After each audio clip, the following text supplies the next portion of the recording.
There he still is, looking right through you with his white eyes. The body below is entirely dedicated to that corpse smell. Active decay. It's okay to throw up, officer. No one is judging. He's about to blow! Cop's gonna blow, Kuno!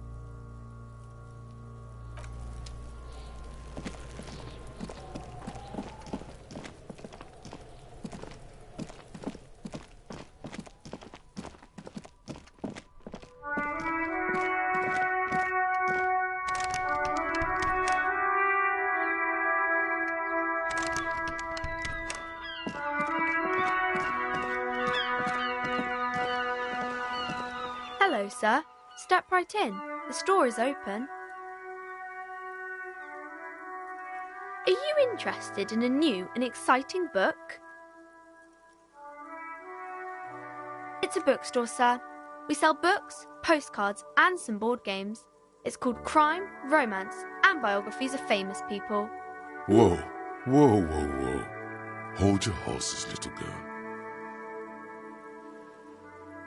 Board games are like little games on a table, made to pass the time.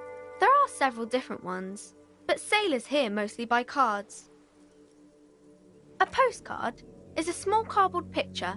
You can write a few words on the other side and send it to your friend or beloved. That is a book. They have stories inside them. It's like someone told you a story in a really long letter. My pleasure. Anything else you'd like to know?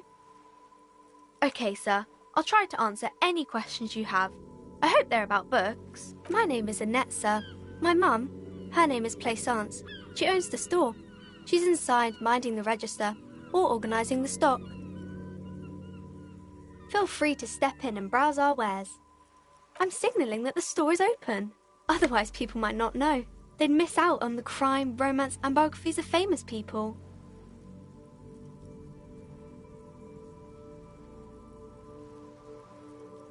Oh, no, sir. I'm happy to help Mum by luring in customers. Besides, I have some hot juice in my vacuum bottle to keep warm. I do my studies at home at the moment. I have to help Mum keep this place running. Mum says it's necessary to do both because it builds character. Mum says a proper worker is dutiful. That's how you get ahead in life. You succeed. Mum says it's peachy. She was a little afraid at first. There's talk about this house being cursed. Cursed in the way that makes them say that no business has ever really thrived here, sir. That they all go... well, they run out of money and have to stop doing business. We can go into the bookstore and ask about the case, but I don't see much more to look into here. Yes, please do look at our wares inside. The postcards and board games you asked about are also there, sir.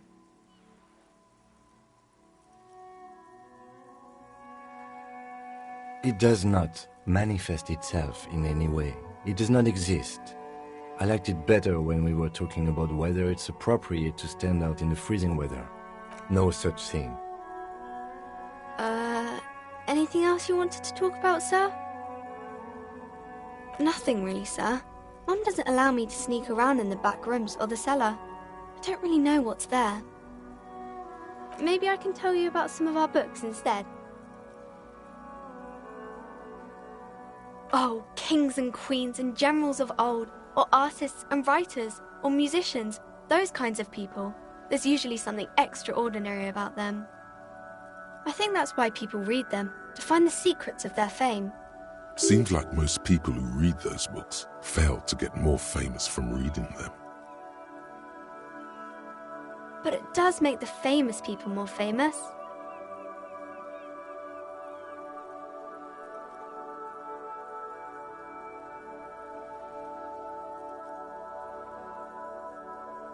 Okay, sir. Crime fiction is about murders or burglaries or things like that, and the work of a policeman or a private detective who's trying to solve a crime and catch the criminals. It's exciting to people, I guess. They get to imagine dangerous things, and it's kind of like a puzzle, where you can guess who the criminal is or how the good guys are going to catch him. You don't look much like a policeman. Didn't mean to offend, sir. Sorry, sir. It's just that you don't look like Dick Mullen.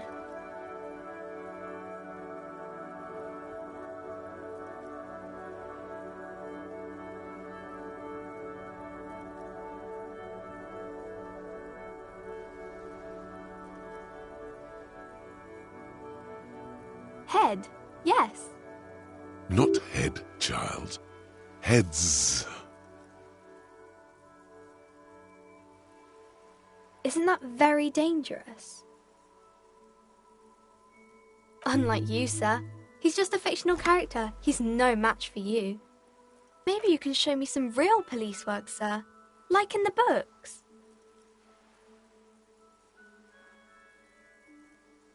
It's the type of book where there's a rich lady and she has to choose between the good man and the bad man. Or there could be a story about a poor lady getting a rich man. It's about man and lady business, sir.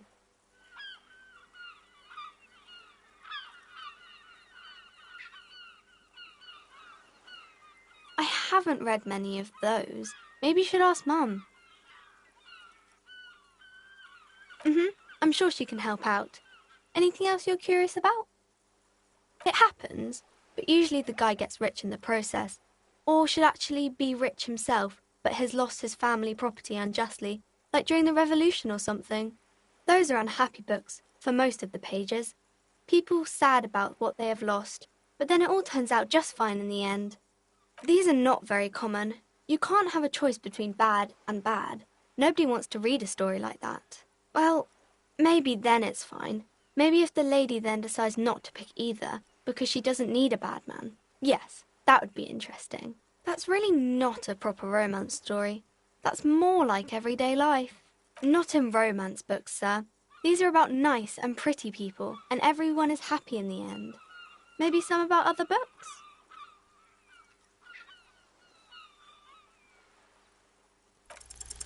The girl keeps her hands folded, hidden. Why is that? What do you mean, sir?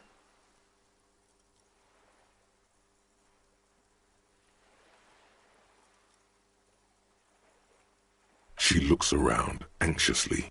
Her hands remain folded in front of her. She doesn't want to show them. The lieutenant stands by, looking at the two of you with little interest. She brings out her reddened hands, her nails frayed, nearly chewed down to the flesh. And you knew this from me keeping my hands folded? Well, that proves nothing. Anyone could do an easy deduction like that.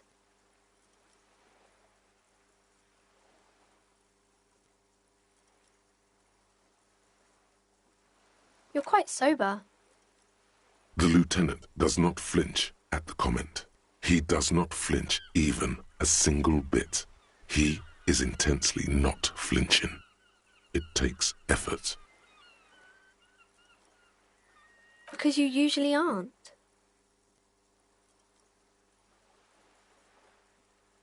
I'm sorry, sir. I hope things get better soon.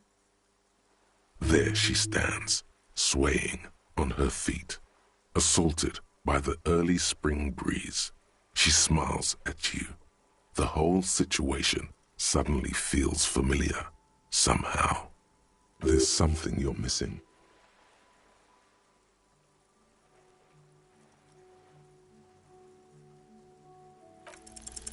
You have absolutely no idea. Familiar? How? You must have forgotten something you heard again. Yes?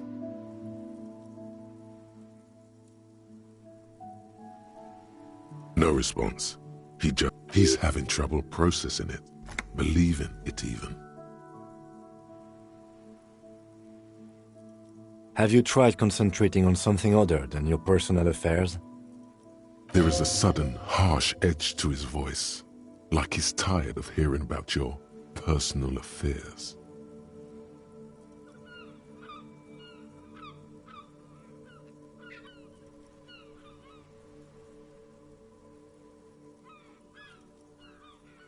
Fine. We should get through this day first. Off hours begin at 9 p.m. If you're still having trouble then, I can give you an orientation.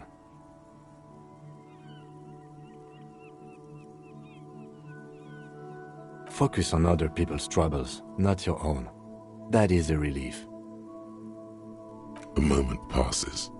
The lieutenant glances at the sports watch on his wrist. Me? I don't see how my life is pertinent to the investigation. Ah, if you insist. What do you want to know?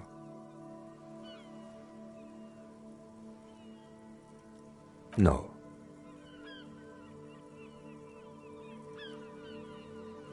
Your brain sends the signal to your lips, but they refuse the order.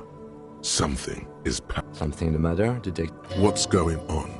It's like you're a puppet in his hands. The lieutenant relaxes his eyebrow, and you seem to regain control of yourself. That's because I'm half Seolite, or quarter. My father's father was from Seoul. So was my grandmother, but from my mother's side.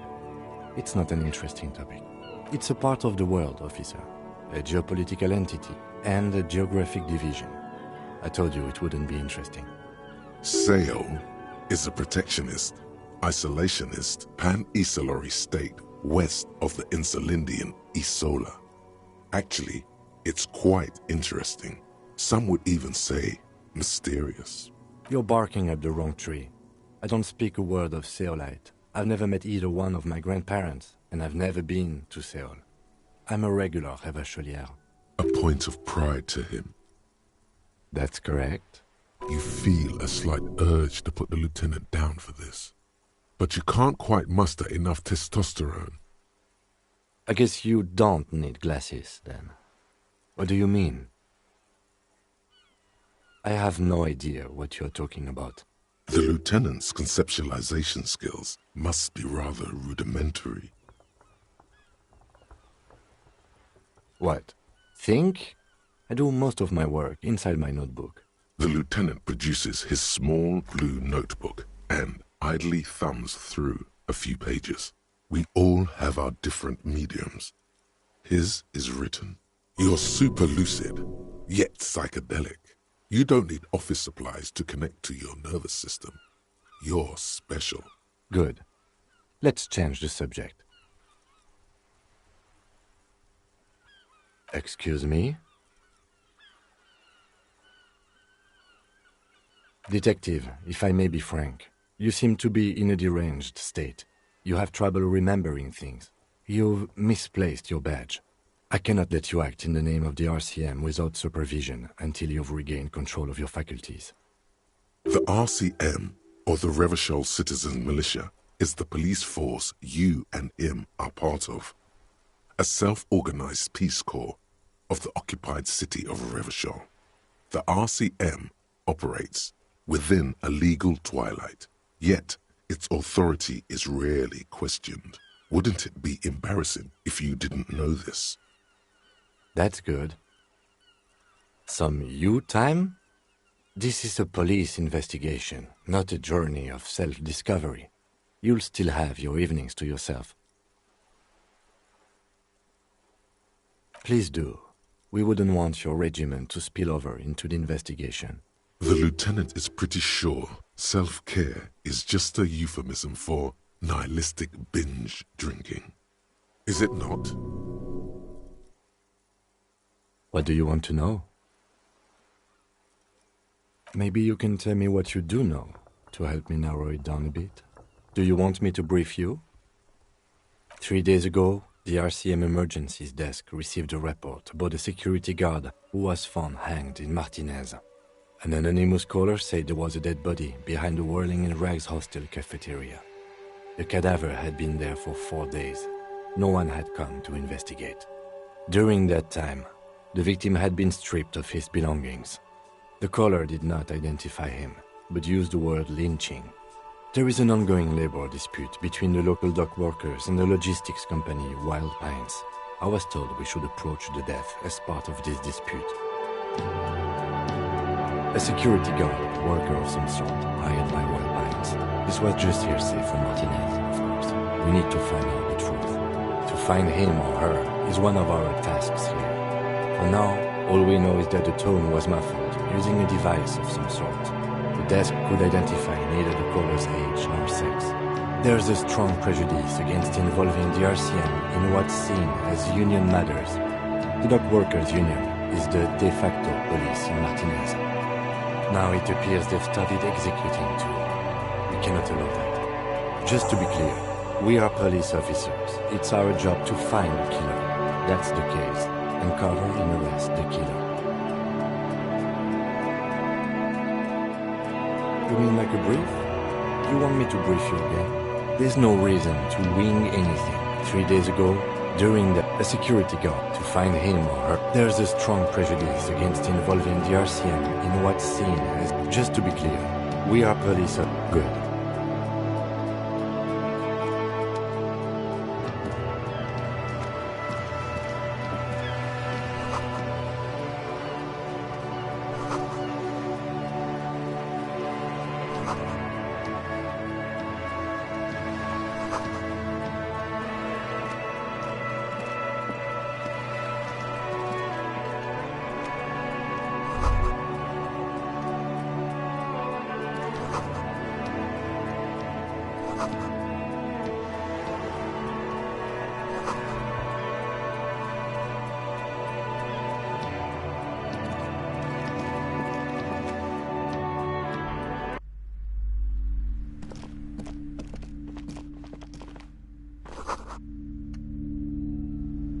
The display rack is brimming with worn paperbacks featuring an extremely muscular, sword-wielding barbarian on the cover.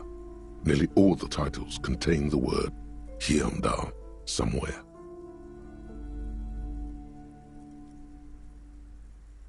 Rows and rows of Heimdall men blur your vision. You make out some titles. Man from Heimdall and the Mammoth Riders. Man from Heimdall, Return to Heimdall. And the solipsistic Man from Heimdall and the Heimdall Man. Maybe 100. Man from Heimdall and the sages at the end of the world. Man from Heimdall and the false god. Man from Heimdall and the scorched earth. Man from Heimdall, the Heimdall colonies. Man from Heimdall and the swamp beast. Man from Heimdall and the snow crabs. Not even close. Man from Heimdall in hell. Man from Heimdall and the forest of slaves. Man from Heimdall under the lake. Man from Heimdall, Heimdall burning. Oh, Man from Heimdall. A very popular series of adventure novels. They're awfully immoral and violent books. Blood and violence, scantily clad women, epic narratives, all those mystical things he encounters. They're bound to grab those with little imagination and nothing to do. At last, someone sensible.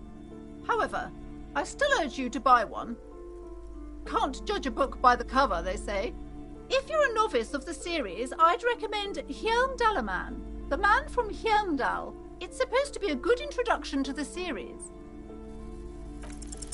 A twinge at the back of your head makes you flinch. Your eye starts twitching.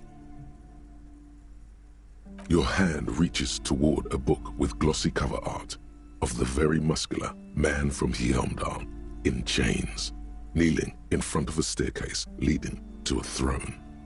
Between the throne and the Heimdallaman lies a bonfire, casting shadows on the wall. The shadow of the woman's headdress looks like a pair of devil horns. The title reads, Man from Heimdall and the Devil Woman. The display rack before you is burdened under piles of Man from Heimdall novels.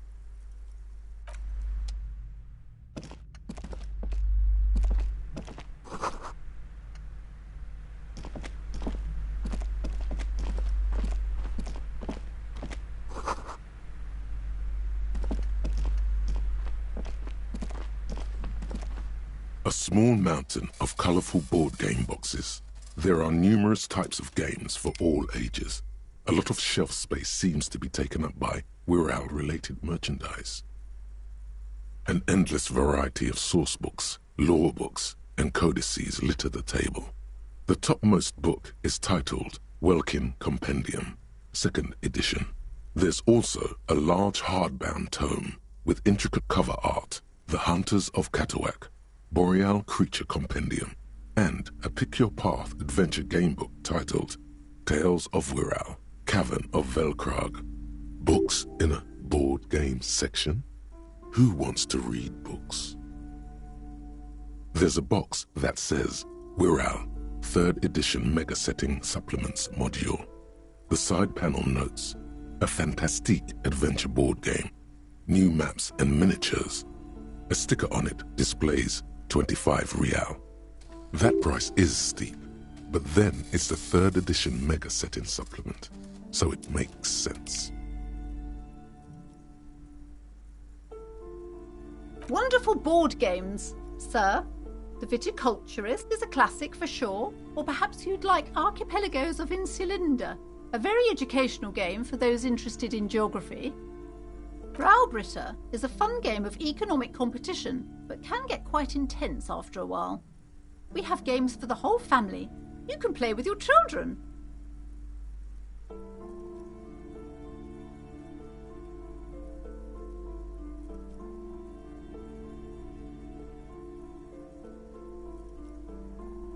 Friends are technically like family. For playing with friends, I'd recommend Suzerainty.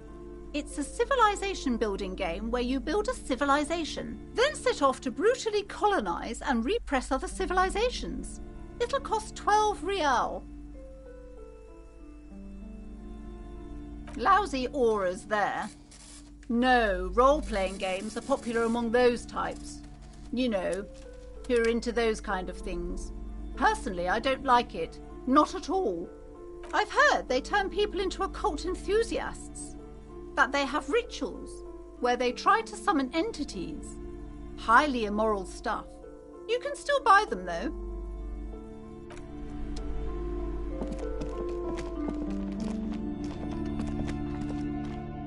You see a set of tattered curtains blocking the way to another room. A strange cage-like trinket dangles from the curtains. Excuse me, officer. The back room is strictly for employees only. Nothing. Now please go back to browsing the books. Don't you feel compelled to look at the books? The books are all you care about. She speaks almost as if she's trying to put a spell on you, urging you to buy more books. Oddly enough, the more she tries to draw you away from the curtains, the more alluring they become. You see some kind of charm, an irregular polyhedron assembled from bones, sticks, and straw. Inside, a disturbing fish head with empty eye sockets stares at you. This is a traditional Seminese ward, meant to provide protection against ill luck, bad dreams, curses, and other supernatural scourges. Inhabitants of Ile de Fantôme, the Seminine Islands down south. Aside from poking at it suspiciously, there is nothing else to do with the fish head charm at this time.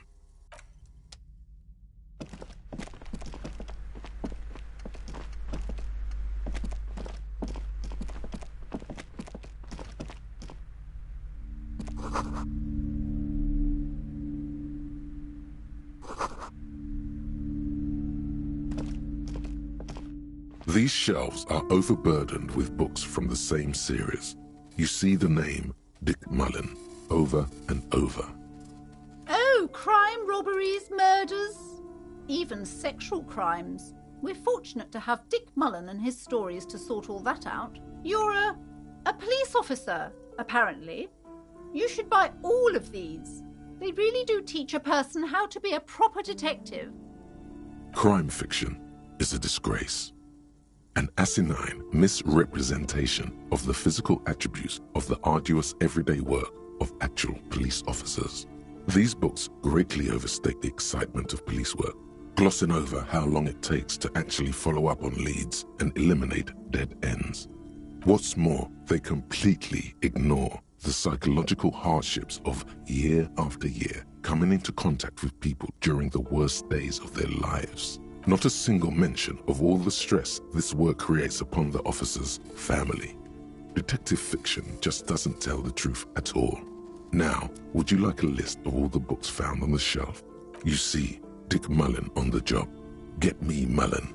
The Stalwart Adventures of Richard P. Mullen. Dick Mullen and the Murder in the Orchard. The Sordid Affair of Dick Mullen. A killing is declared. Dick Mullen in the murder house. The final case of Dick Mullen. An obvious lie. Dick Mullen in the clock tower. The ordeals of Dick Mullen. Dauntless Dick. Dick Mullen's funeral pyre. The murder of Dick Mullen. Oh no, turns out he faked it to solve a case. Yes, there's also the dame who did it. Farewell, my Mullen. Faking death seems to be a common trope in the Mullen series. The morbid tales of Dick Mullen. A dark tide turns. Tragedy calls for Dick Mullen. Another one with fake death. And, of course, Dick Mullen, the murderer. In order to catch a murderer, Dick Mullen must become the murderer. After all this, you still haven't found the answer to the one question that matters. Who is Dick Mullen? Your attempt to grasp at the answer fails. It seems very close by, pulsating just out of reach.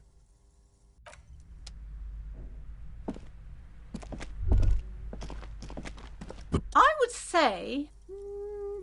The Greatest Innocence. Yes, most certainly. It's an important educational tool, delving into the depths of history, religion, and their relation to innocentic power. A very influential historical figure, but surely I don't have to tell you that. You're a law officer, and law officers have at least some education. The book is also very daring. The author aims to re-examine the universal understandings of the innocentic system, creating a fresh vantage point and a shift in the tired order of things. Certainly, it's prudent for a person to have at least an elementary understanding of history and society. Imagine the chaos we'd be in otherwise.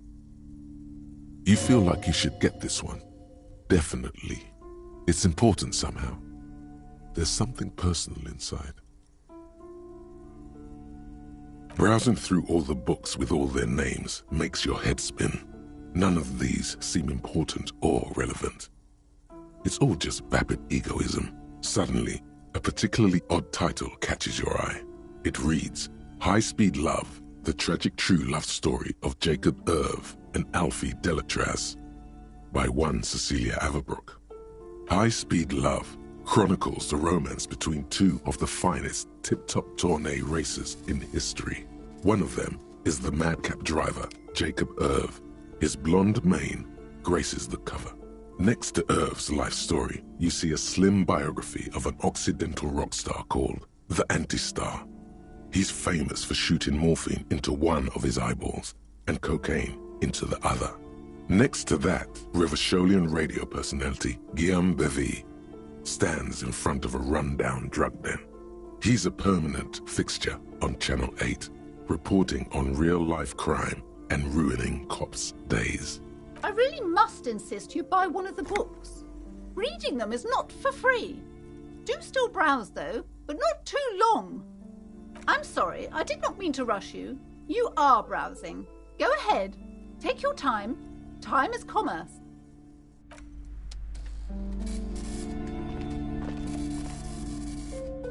Several maps have been attached to a bulletin board hidden inside the alcove.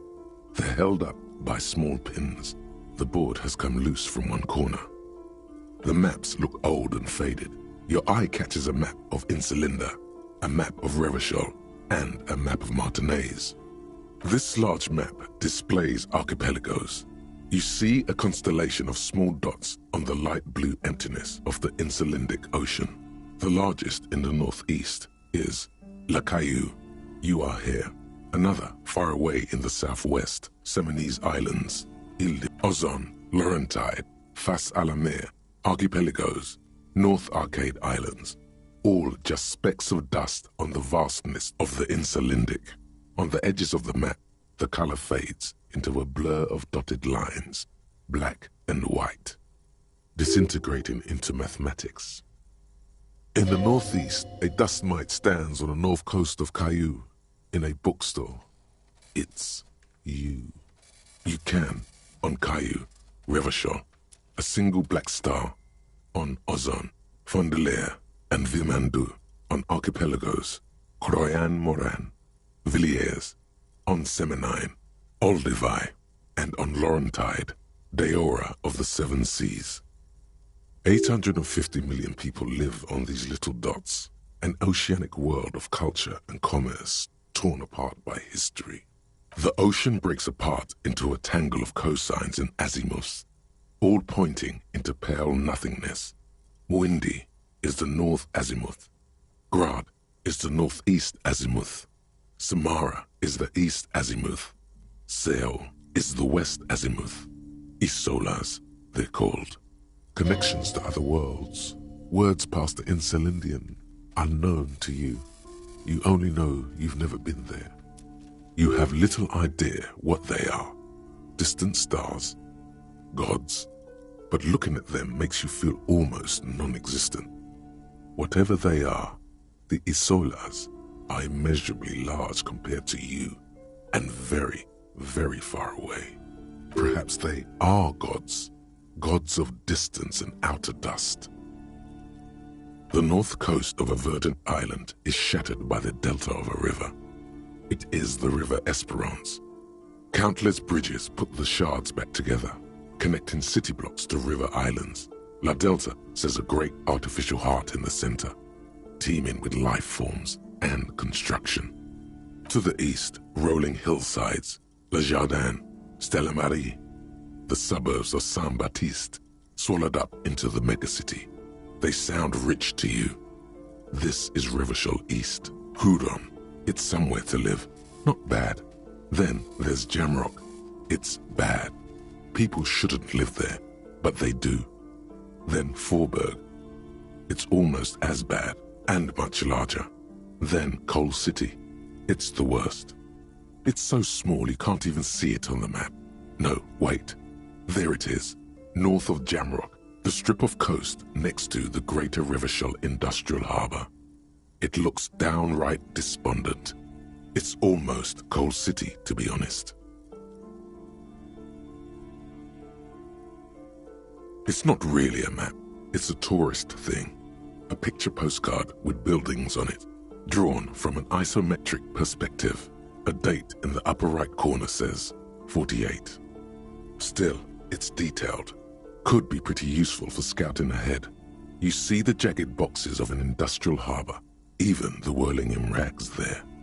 I'm sorry, officer. The map of Martinez is the only one available. The other two are not for sale anymore. And besides, you could scarcely afford them. They're quite valuable, though they might not look it. The map of Martinez is 90 cents, though. That old thing. It's an out-of-date map of a tourist location that never was nor came to be. From when some design studio people tried to spruce the place up 4 or 5 years ago. They also renovated the horse statue, set up those coin-operated viewers, and designed the new street lamps. The place does not look like a successful tourist trap, does it? They didn't get that far, for some reason. A shame the project never got going. Would be nice if someone fixed Martinez up. All these ruins are bad for business.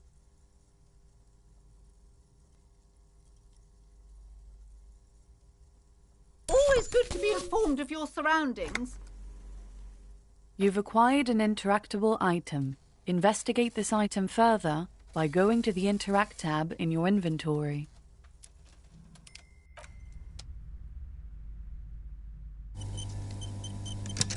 This bookstore is not strictly about crime, romance, and biographies of famous people. There's also a wide range of paranatural literature. Amidst the various books, you find one written by someone named Matthias W. Dundas. It's about wholeness, unity, balance. These three things are very important to the working class mind.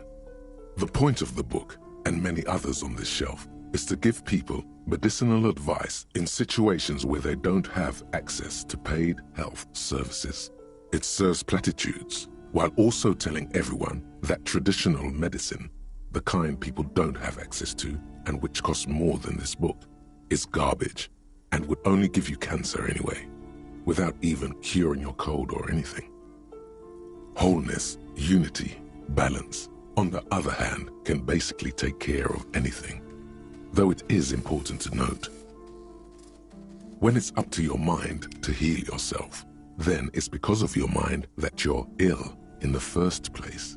The book features chapters on topics such as how to find magnesium.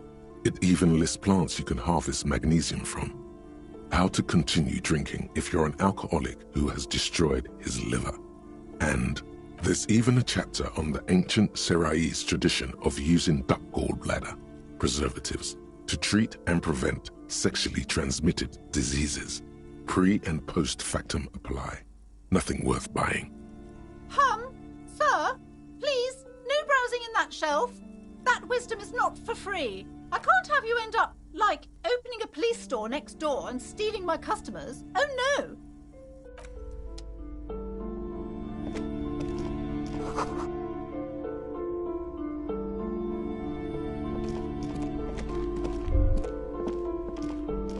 Shelves filled to the brim with crime novels featuring the supposedly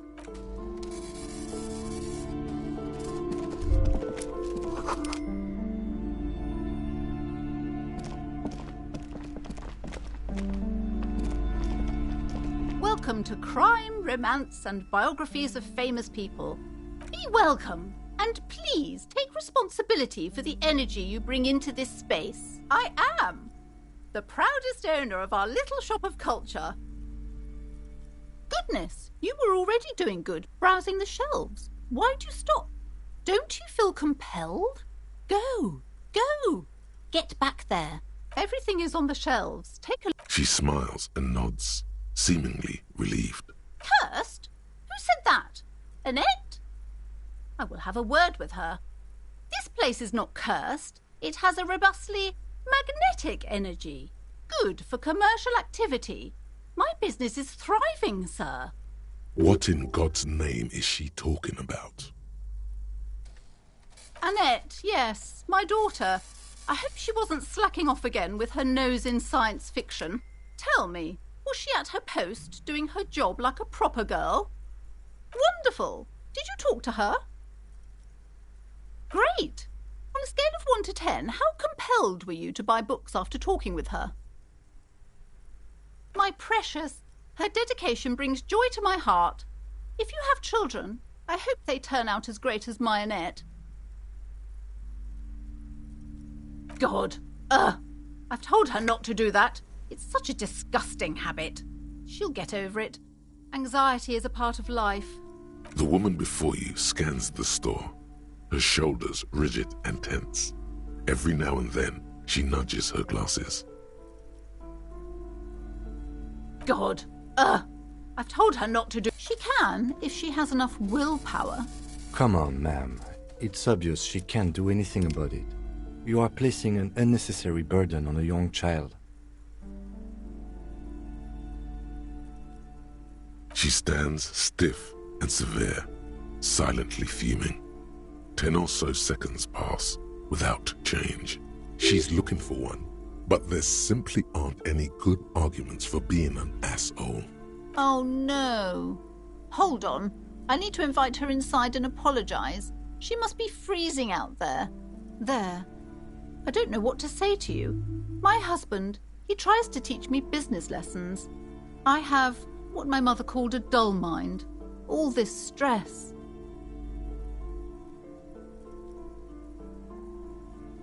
Yes, my husband is a successful entrepreneur east of the river. If only he were more involved in the business we're running up here. No matter. Soon we'll both be off for Grand Couronne. It's a proper place to live. One of the most peaceful neighbourhoods east of Jamrock. You may know it for its massive housing projects. Most of the buildings are empty at the moment. It's a great opportunity to get ahead of the crowds. Better times ahead for sure. He made the initial investment. Since then, he's been what you might call a silent partner. Super silent, almost inaudibly so. Yes, I'm afraid so. A real treat she is. It would be nice if she had... No, we couldn't have afforded more children, really. Not in this economy. We're quite busy people, you know, my husband and I. Quite busy. Children are a lot of work. You don't look like a father, so I don't expect you to understand. I'm sorry. I'm sure you do understand. She's been too busy helping me here, so she studied at home this trimester. This is a temporary solution, of course. I assure you, I of all people understand the importance of education. She will be back in school the moment the store takes off. And hell freezes over? Never mind. It's not a good topic to get into. The woman looks aloof. Her features much softer. Occasionally she glances at her daughter's silhouette.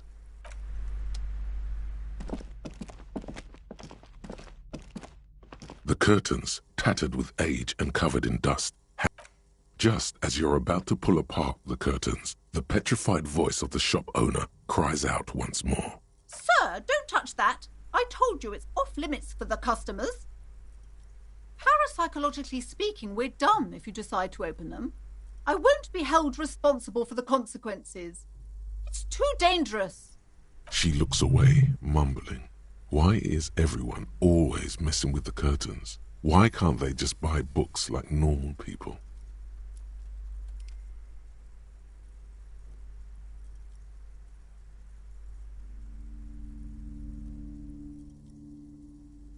No, it's just a storeroom for the employees, I told you. Now please step away from the curtains. Why? It's not like anyone was killed there. I am sorry, I don't mean to be so impolite. Just please don't go there. I can't allow that. You'll only make things worse and unleash the powers.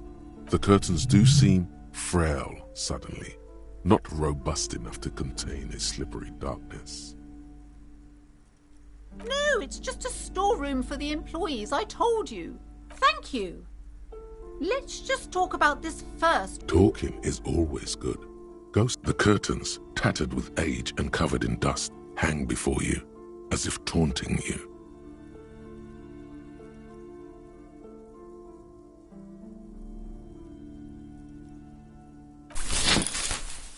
You see a dimly lit room full of dusty furniture and trash. A doorway stands in the back, covered in dozens of scary little Seminese wards, your shadow looming over it like an omen. I warned you, you're unleashing forces beyond your understanding.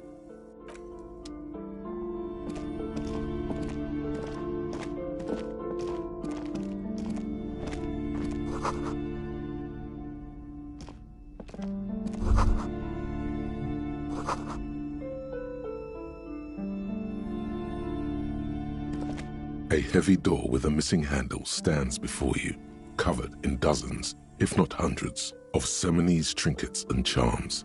It appears to be locked.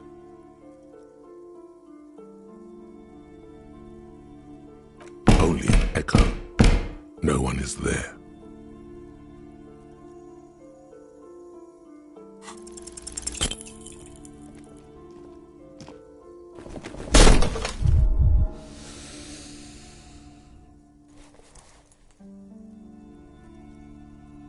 Ow.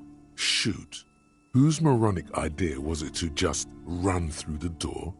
Don't you know that things like that hurt?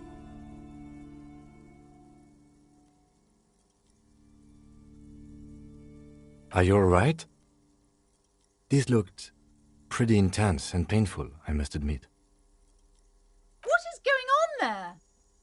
Are you really trying to break down the back door? I warn you, don't tempt the spirits, officer. Don't tempt the spirits or you'll damage the holy wards on the door. It barely looks like you've done any damage to the door, however. It's still locked and closed, covered in dozens of little charms and trinkets.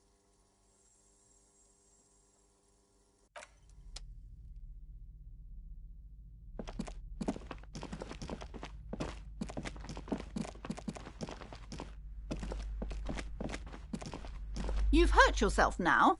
I told you not to mess around back there. What are you even trying to accomplish, you fool? You're only making things worse. Stop it. Be compelled to look at the books. Go to them.